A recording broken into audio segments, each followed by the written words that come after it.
Ça y est, le webinaire, et si on parlait achat et intelligence artificielle, vient de se terminer. On a passé un super moment et je vais essayer de vous ramener les quelques idées clés issues de ce webinaire. C'est Darty mon kiki. Première idée clé, retenez que l'intelligence artificielle doit être considéré comme un assistant virtuel. Voilà, c'est quelqu'un avec qui vous pourriez vous exprimer pour lui faire faire des travaux que vous n'avez pas le temps de faire ou qui vous prennent beaucoup de temps, qui sont ces fameuses activités chronophages dans les achats. C'est ça aussi l'intelligence artificielle, un assistant virtuel. Deuxième idée, dans l'utilisation qu'on va faire de l'IA, ça va être aussi de se dire c'est une IA qui va m'aider à réfléchir, qui va me renvoyer la balle, comme disait Pauline dans le webinaire, c'est-à-dire que je pose une question, il réagit comme je pourrais le faire avec un collègue, avec mon patron, avec un coach, mais utiliser l'IA aussi à ses finalités, je me pose des questions, j'interromps, ça m'ouvre un nouveau champ, et du coup c'est ça qui est intéressant, c'est comment je vais pouvoir utiliser l'IA pour me permettre d'aller vers des choses nouvelles auxquelles j'ai pas forcément réfléchi.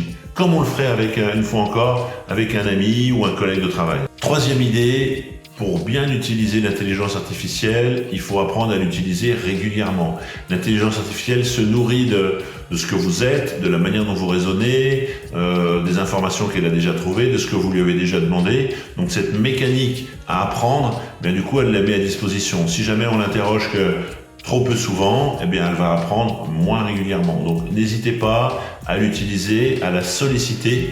C'est aussi cette capacité à rendre régulier son utilisation qui va faire grandir la performance de ce qu'elle va pouvoir vous délivrer. On parle beaucoup d'IA sur la production du contenu. Vous savez, les gens qui écrivent des articles, les journalistes qui produisent, vous les acheteurs qui devez écrire des notes de synthèse, qui devez peut-être demain faire de la recherche fournisseur.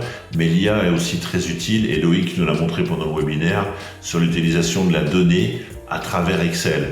Voilà, donc l'IA peut être utilisée à partir d'une donnée que vous auriez collectée, par exemple dans votre ERP, et que vous allez vouloir utiliser pour en tirer des analyses, des tendances, des prédictions. Tout ça dans des formats qui ensuite peuvent être réutilisés dans Excel.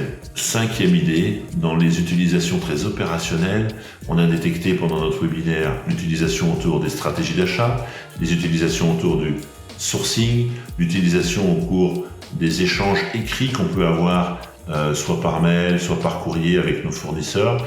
Tout ça, l'IA est un formidable support, un formidable outil pour gagner du temps, faire plus vite et souvent faire mieux. Sixième idée, souvent faire mieux, mais pas toujours. Là aussi, un peu d'humilité et un peu de... on fantasme pas ce que va produire l'IA. Quelquefois, l'IA n'a pas les réponses. Dans l'exemple en live qu'on a adressé sur une étude de marché, il y a eu beaucoup d'informations fournies et puis à un moment donné, ça a bugué sur une question sur laquelle l'IA n'a pas su apporter la réponse. Voilà, et bien là aussi, on prend, on travaille et on renouvelle. Donc c'est pas une garantie 100% tout le temps sur tous les sujets.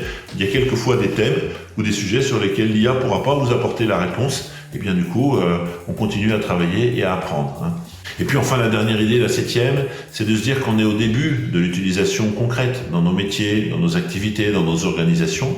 Et donc du coup, l'objectif de ce qu'on est en train de vivre tous ensemble, c'est de se dire, on commence à utiliser, on apprend, on corrige, on ajuste. Il y a beaucoup d'outils. Dans notre webinaire, on a parlé de ChatGPT parce que c'est un peu le premier qui a lancé tout ça. Mais comme on le précisait et les participants le précisaient, des IA, il y en a des centaines et des outils. D'ailleurs, on va vous produire du contenu sur ces ressources, sur ces outils. Donc du coup, voilà, utilisez, commencez à en parler entre vous, dans vos clubs et dans vos réseaux, partagez l'expérience, les retours et apprenons tous ensemble. Voilà, dans cette intelligence collective, là, on est sur un sujet qui se partage bien, qui se documente bien et sur lequel il y aura beaucoup de retours d'expérience. Et je terminerai pour vous dire que cette vidéo est une vraie vidéo. C'est pas Midjourney, c'est vraiment Fabrice Menlo qui est filmé à la caméra. Bonne journée.